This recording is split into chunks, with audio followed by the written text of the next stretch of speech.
Group 1 mains పరీక్షపై ఇవాళ హైకోర్టులో విచారణ జరగనుంది. పేపర్లను మళ్లీ మూల్యాంకనం చేయాలని లేదా తిరిగి నిర్వహించాలని సింగిల్ జడ్జి ఇచ్చిన తీర్పును రద్దు చేయాలని కోరుతూ దాఖలైన 2 అప్పీళ్లపై హైకోర్టు డివిజన్ బెంచ్ విచారించనుంది. సింగిల్ జడ్జి తీర్పును రద్దు చేయాలంటూ షగుప్తా ఫిరౌషి వేసిన అప్పీల్ను chief justice Aparesh Kumar Singh, justice GM మొహియుద్దీన్లతో కూడిన డివిజన్ బెంచ్ ఎదుట విచారణకు వచ్చింది. అయితే తెలంగాణ పబ్లిక్ సర్వీస్ కమిషన్ కూడా అప్పీల్ చేసిందని కమిషన్ న్యాయవాది చెప్పడంతో రెండింటినీ కలిపి ఇవాళ విచారిస్తామని తెలిపింది.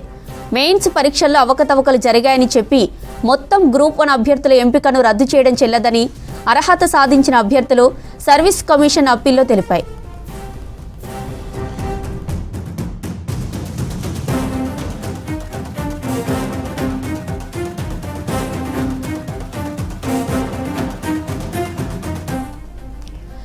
రైట్, ఇక గ్రూప్ 1 పై హైకోర్టు విచారణకు సంబంధించిన మరిన్ని డీటెయిల్స్ మనకి రాంప్రసాద్ లైవ్లో అందిస్తారు. రాంప్రసాద్, హైకోర్టు విచారణ అప్డేట్స్ ఏంటి?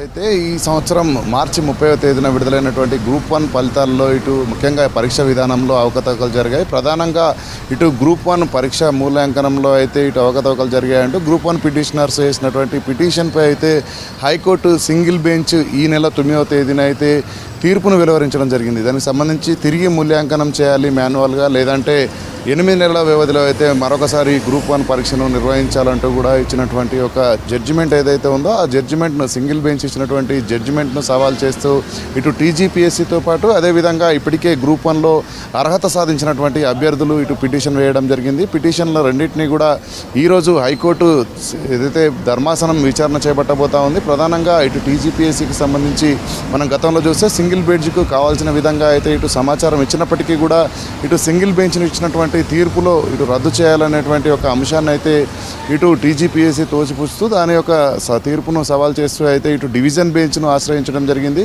ఈరోజు డివిజన్ బెంచ్లో ఇటు హైకోర్టు ప్రధాన న్యాయమూర్తి అపరేష్ కుమార్, అదేవిధంగా మొహియుద్దీన్ ధర్మాసనం అయితే ఈరోజు గ్రూప్ 1 పరీక్షలకు సంబంధించి అయితే దీనిపైన విచారణ చేపట్టబోతా ఉన్నారు. విచారణలో ఇటు టీజీపీఎస్సీతో పాటు అదేవిధంగా ఇటు గ్రూప్ 1లో ఇప్పటికే విజేతలుగా నిలిచినటువంటి అభ్యర్థులు వేసినటువంటి పిటిషన్ రెండింటికి సంబంధించినటువంటి వాదనలు కూడా హైకోర్టు ధర్మాసనం అయితే వినబోతా ఉంది. మనం ఇప్పటికే చూస్తే ప్రధానంగా పరీక్షల మూల్యాంకనం పైనే గతంలో ఇచ్చినటువంటి ఈ నెల 9వ తేదీన ఇచ్చినటువంటి జడ్జిమెంట్లో ఇటు మూల్యాంకనాన్ని మాన్యువల్గా చేయాలి, లేదంటే గతంలో నిర్వహించినటువంటి పరీక్షను రద్దు చేయాలనేటువంటి అంశాలపై అయితే ఇటు టీజీపీఎస్సీతో పాటు అదేవిధంగా ఇప్పటికే గ్రూప్ 1లో అభ్యర్థులు ఎంపిక అవడంతో పాటు అదేవిధంగా ఎంపిక ప్రక్రియ అనంతరం కూడా ఇటు విజేతలైనటువంటి వారికి సంబంధించినటువంటి సర్టిఫికేషన్ మొత్తం కూడా పూర్తవడంతో అయితే ఇప్పుడు ఏదైతే ప్రక్రియ కొనసాగుతుందో అదే ప్రక్రియను అమలు చేయాలి. ఇటు జడ్జి ఇచ్చినటువంటి యొక్క తీర్పును రద్దు చేస్తూ ఇటు డివిజన్ బెంచ్ను అయితే ఆశ్రయించడం జరిగింది. సో ఈరోజు ఉదయం ఇటు హైకోర్టు ధర్మాసనం అయితే ఇటు గ్రూప్ 1 సంబంధించినటువంటి విజేతలు అదేవిధంగా ఇటు టీజీపీఎస్సీకి సంబంధించినటువంటి అభ్యర్థులకు సంబంధించి ఇద్దరికి సంబంధించినటువంటి వాదనలు కూడా విని తదుపరి నిర్ణయం తీసుకోబోతా ఉంది. ముఖ్యంగా ఇప్పటికే గ్రూప్ 1 పై సింగిల్ బెంచ్ ఇచ్చినటువంటి జడ్జి ఇచ్చిన తీర్పుకు సంబంధించి అయితే ఈరోజు డివిజన్ బెంచ్ ఎలాంటి నిర్ణయం తీసుకోబోతుంది అనేది కొంత రాష్ట్ర వ్యాప్తంగా ఇటు ఆసక్తి నెలకొన్న క్రమంలో వీటికి సంబంధించి అయితే ఇటు ఇద్దరి వాదనలను కూడా ఇటు టీజీపీఎస్సీ అదేవిధంగా ఇటు గ్రూప్ 1 విజేతలకు సంబంధించినటువంటి ఒక ఇద్దరి వాదనలు కూడా ఈరోజు హైకోర్టు ప్రధాన న్యాయమూర్తికి సంబంధించినటువంటి ధర్మాసనం అయితే వీరి యొక్క వాదనలు వినబోతా ఉంది. జ్యోతి.